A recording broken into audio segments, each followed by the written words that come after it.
Good morning, boys and girls, and welcome to Adventures of the Broken Retired. I'm Don. I'll be your host for today's video, along with my friend Elmer the Reckless Remote, and we'll try to provide you with a little bit of interesting entertainment. I'm not even sure what you'd call it. I just kind of sit here and talk into the camera, and whatever happens, happens, I guess. Please don't forget to like, subscribe, share, and don't forget to hit that notification button so that when a new video comes out, you're made aware and you don't have to go digging for it if you'd like to see it. Thank you very, very much, everyone, personally, everyone, for all the support that you've given me and for being here and for just making this fun for me, 'cause it really is. I keep turning my head to the right because I've got the screen on. I should not be paying attention to that screen. I should be paying attention to this screen. It'll go out in a minute. Anyway, I was sitting around this morning thinking about, well, what shall we talk about today? And I remembered a story that my mom told me about my father, which there's a lot of stories my mom told me about my father. But one story in particular that I find is interesting. First of all, to set this up, you want to understand that my father was a very distinguished looking guy. He wasn't real tall. I guess he was probably around 5'9". He was naturally, I guess you'd call it standard procedure, well proportioned, normal looking human being. He could eat anything he wanted to, never gained an ounce. I mean, he'd have cake and ice cream after every meal, and it didn't make a difference. He still stayed, lean, we'll call it. And he was very distinguished. I liken his appearance, to give some sort of a reference. I liken his appearance to Johnny Carson, and really I shouldn't say it. Well, I can say appearance because facially they didn't look alike, but physically, in presence, in stature, they looked a lot alike. And my father was very quick-witted. He looked he could be wearing a garbage bag and he looked very distinguished. He just had that aura about him. When he was 53 years old, he was working for Mobile, and he was diagnosed with early onset dementia, Alzheimer's. And that changed his life quite a bit, needless to say.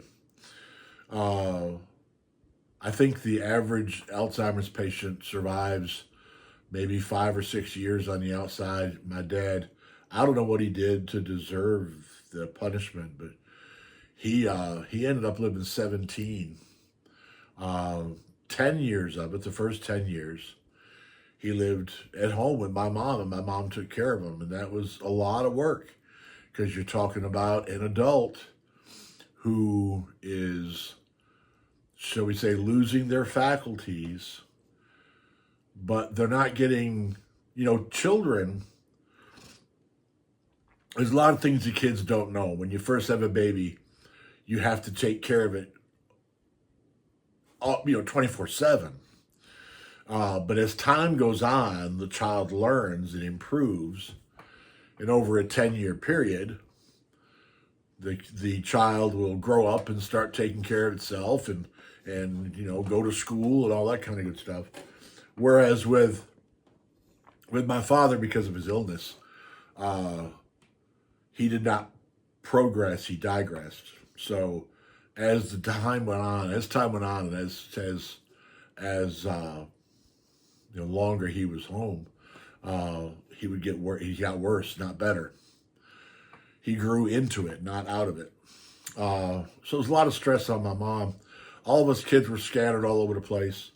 We'd go see him every chance we could. And back in the early 80s, I went up there and lived for a little while. That was early in his illness that I did that. But anyhow, after 10 years of my mother taking care of him at home, the doctors pulled him out and put him in a facility. Not because he wasn't being taken care of, because he was. Not for the reasons of him at all, but for the reasons, excuse me. They moved him into a facility to save my mother, because it was a 24/7 job that she wasn't trained for, and it was killing her. So they pulled him out of the house, put him into a facility. And the facility that they put him into is actually pretty nice. I went over there and visited him a few times. And this story that I'm going to tell you that my mom told me comes from that facility. Because of his distinguished look and because of his stature and his demeanor, he could easily slip through anywhere, because he just could.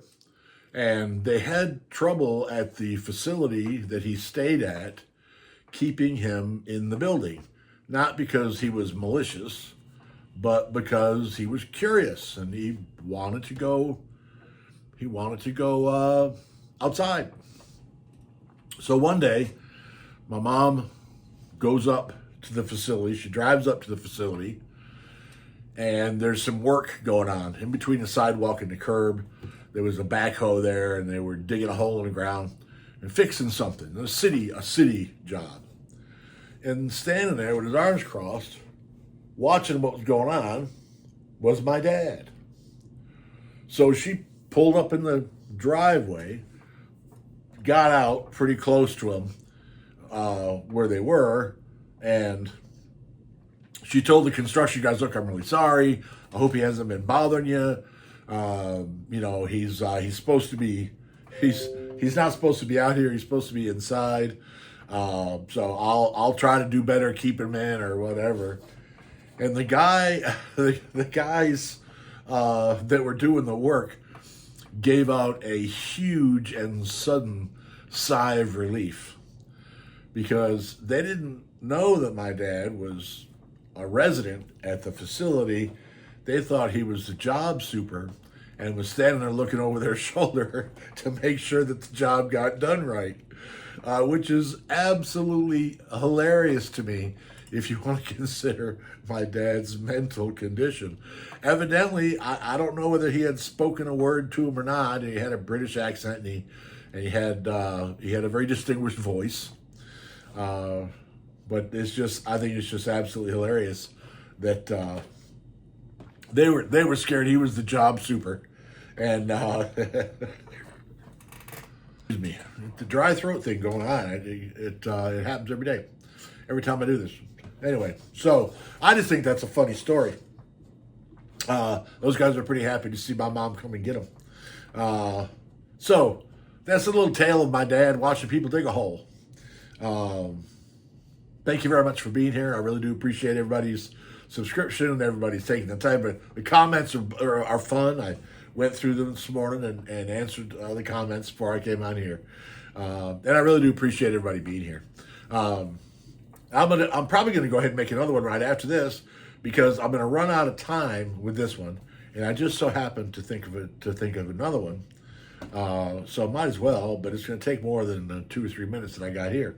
So thank you very much for being here. Don't forget to like, subscribe, and share, and don't forget to hit that notification bell so that if you have friends or when a new video comes out, you'll be notified when it's ready, and yada yada yada. Everybody knows the drill. All right, Elmer, let's get with it here. You're going to be a 1-clicker or a 2-clicker today? Here's 1.